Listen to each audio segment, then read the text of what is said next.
Hi, I want to talk to you about the ketogenic diet and one of the factors that makes it so successful for people.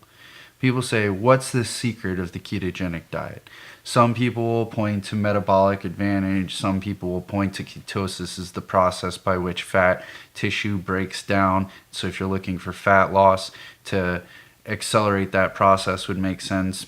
But I think that the secret to this diet is actually in diet adherence. Many people say that if you stay on any diet for long enough, it works. And they say calories in, calories out, eat less and move more. And those things are all great. And quite frankly, I still believe to the largest extent they're mostly true.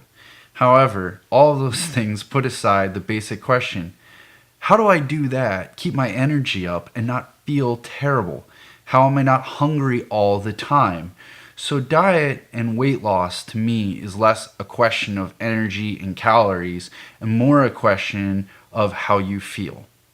And so in the case of the ketogenic diet, hormone regulation through the restriction of carbohydrates and the suppression of insulin levels, you are able to get control of your diet and you're able to get control of your hunger and eat less.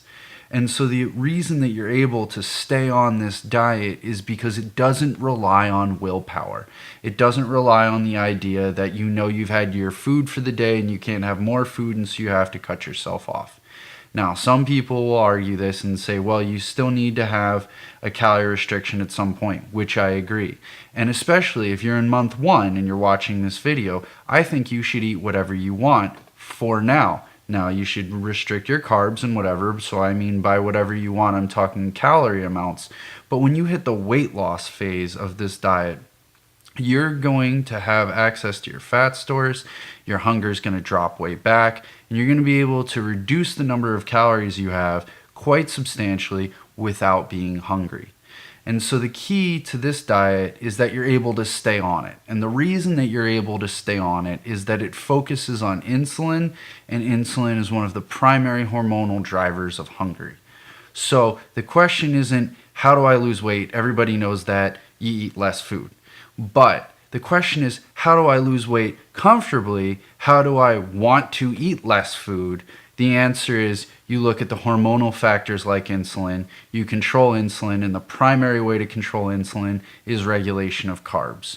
It can't be an extremely high protein diet because somewhere around 800 or 1,000 calories for an adult male, you run out of the ability to even digest additional proteins. So if you're going to need 1,500 or more calories and only 80 or so can come from carbohydrates, the rest is going to come from fat.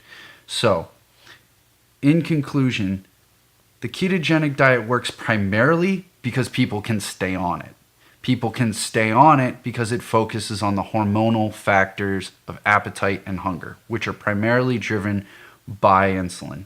Insulin impedes the function of lipase, which helps break down fat stores and gives you access to your body's fat stores. So the reason that you're legitimately hungry is because high insulin levels impede the action of your body's ability to break down fat, which lead you to feel hungry and which cause you to feel lethargic. Ketosis unlocks that process, gives you stable energy throughout the day, and eliminates the hunger crash cycle. I wish you guys the best of luck on your weight loss journey. This is Keto Dick. Bye. I love you guys.